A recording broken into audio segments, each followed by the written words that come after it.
하나님의 말씀은 열왕기상 18장 1절에서 8절 말씀입니다. 많은 날을 지내고 제3년에 여호와의 말씀이 엘리야에게 임하여 가라사대 너는 가서 아합에게 보이라.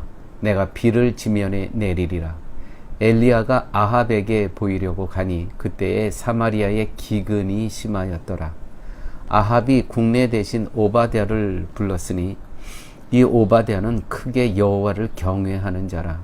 이세벨이 여호와의 선지자들을 멸할 때에 오바댜가 선지자 100인을 가져 50인씩 굴에 숨기고 떡과 물을 먹였었더라. 아합이 오바댜에게 이르되 이 땅의 모든 물 근원과 모든 내로 가자. 혹시 꼴을 얻으리라. 그러면 말과 노새를 살리리니 짐승을 다 잃지 않게 되리라 하고 두 사람이 두루 다닐 땅을 나누어 아합은 홀로 이 길로 가고 오바댜는 홀로 저 길로 가니라. 오바댜가 길에 있을 때에 엘리야가 저를 만난지라. 저가 알아보고 엎드려 말하되 내 주 엘리야여 당신이니이까. 대답하되 그러하다. 가서 내 주에게 고하기를 엘리야가 여기 있다 하라. 아멘. 오바댜는 아합의 국내 대신으로 권력자였습니다. 서열 2위라는 것이죠. 물론 아내 이세벨이 있었지만은 공식적으로는 이 오바댜는 권력 서열 2위입니다. 그런데 이 오바댜가 오늘 어떻게 기록되어 있냐면 여호와를 경외하는 자라고 나옵니다. 여호와를 경외하는 자라.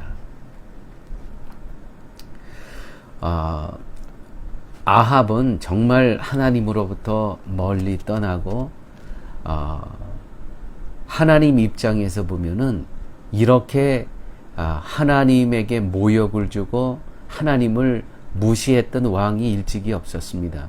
그런데 그런 자에게 하나님께서는 하나님을 경외하는 자를 또 붙이십니다.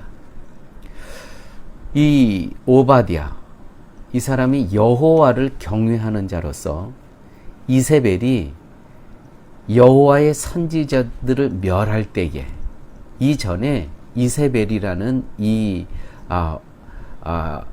그 아합의 부인이 선지자를 멸할 때가 있었습니다. 그때 선지자 100명을 50인씩 굴에 숨기고 떡과 물을 먹이면서 보호했던 적이 있었습니다.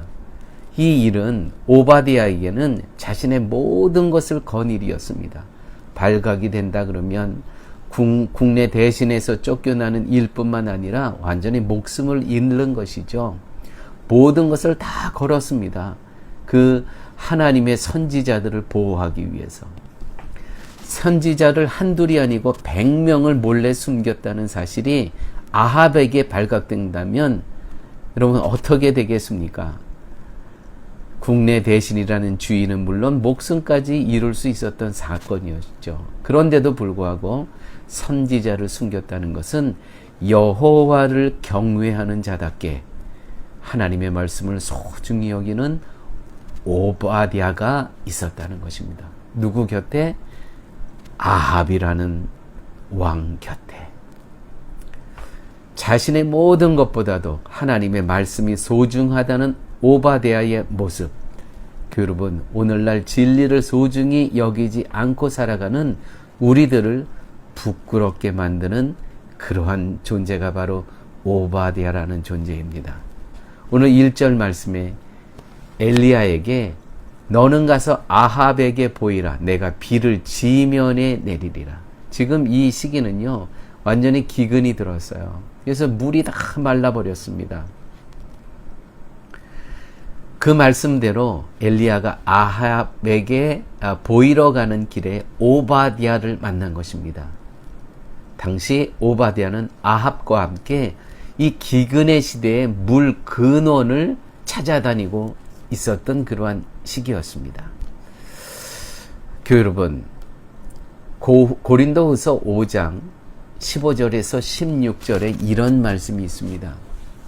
저가 모든 사람을 대신하여 죽으심은 산 자들로 하여금 다시는 저희 자신을 위하여 살지 않고 오직 저희를 대신하여 죽었다가 다시 사신 자를 위하여 살게 하려 함이니라. 그러므로 우리가 이제는 아무 사람도 육체대로 알지 아니하노라. 비록 우리가 그리스도도 육체대로 알았으나 이제부터는 이같이 아니하노라. 예수님은요, 인간이 가진 재물, 권세, 명예, 외모, 지성, 교양, 심지어 도덕성, 종교성마저 그 사람을 판단하는 기준으로 삼지 않으셨다는 것입니다. 만약 그랬다면 이 땅에서 가장 가깝게 지냈어야 할 사람들은 예수님에게는 제사장들과 공회원들과 사마리아인과 율법사들이어야 했고요. 가장 멀리 했어야 할 사람들은요, 죄인이며 세리며 창녀며 병자며 어린아이며 과부들이었어야 맞습니다. 그러나 예수님은 정반대로 하셨습니다. 육체대로 알기를 원치 아니하였다는 것이. 이 사도 바울이 그동안 정말 육체대로 평가하면서 살았어요. 그런데 예수 그리스도를 만난 이후에는 이제는 육체대로 살지 아니하겠다. 오늘 아합에 가장 가까이 있었던 사람이 오늘 본문에 나타나는 오바댜입니다. 육체대로 보게 되면 아합과 가장 가까이 있었기 때문에 우상 숭배하고 하나님을 힘들게 할 사람인 것처럼 보이지만 이 오바댜는 그런 인간의 시각하고는 전혀 관계없이 정말 하나님을 경외하는 자였고 하나님과 아주 가까운 그러한 사람이었다는 것이죠. 사랑하는 교회 여러분, 우리가 이 땅에 살면서 육체대로 판단하시지 마시고요. 과연 저 사람의 내면에 하나님을 경외하는 사람인가 아닌가, 그것을 우리는 살아가면서 그것을 판단하며 성도의 교제를 해야 되는 것입니다. 그렇다고 세상의 기준의 반대가 하나님의 기준이라는 뜻은 아닙니다. 불쌍하고 고달픈 사람을 더 사랑했다는 의미도 아닙니다. 인간의 겉모습 대신에 속사람을 판단했다는 의미, 즉 겉으로 위선을 떠는 자들 대신에 그 마음의 본성이 착한 자를 좋아했다는 뜻은 더더욱 아닙니다. 모든 인간은 한 사람의 예외 없이 다 위선을 떨고 그 중심으로부터 더럽고 추한 것이 나오는 존재가 바로 인간이라는 것이죠. 예수님은요, 겸비한 모습, 겸손한 모습으로 나오는지 아닌지 여부만 가지고 판단하셨습니다. 겸손하고 겸비하다는 모습은 어떤 것일까요? 윤리적으로 인간적인 겸손을 보신다는 것이 아니고요. 나는 하나님 앞에 너무나 큰 죄인입니다. 나는 아무 가치가 없습니다. 예수님의 십자가의 은혜가 없으면 나는 아무 가치가 없는 존재입니다. 그런 사람을 하나님께서는 높이 평가하시고 사랑하셨다는 것이죠.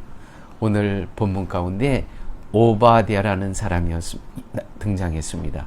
이 사람은 하나님을 경외했다고 기록되어 있습니다.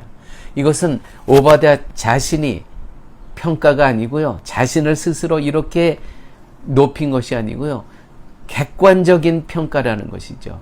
이 열왕기서의 저자가 오바댜는 하나님을 경외한 자라고 이렇게 평가하고 있다는 것입니다. 무엇입니까? 그의 속사람이 나는 하나님 없이면 살아갈 수 없는 존재입니다. 하나님의 임재와 하나님의 말씀만이 내 삶의 중심이 됩니다 라고 고백하며 살아갔던 사람, 오바댜, 그 사람이 아합이라는 왕 곁에 있었다는 것이죠. 함께 기도하십니다.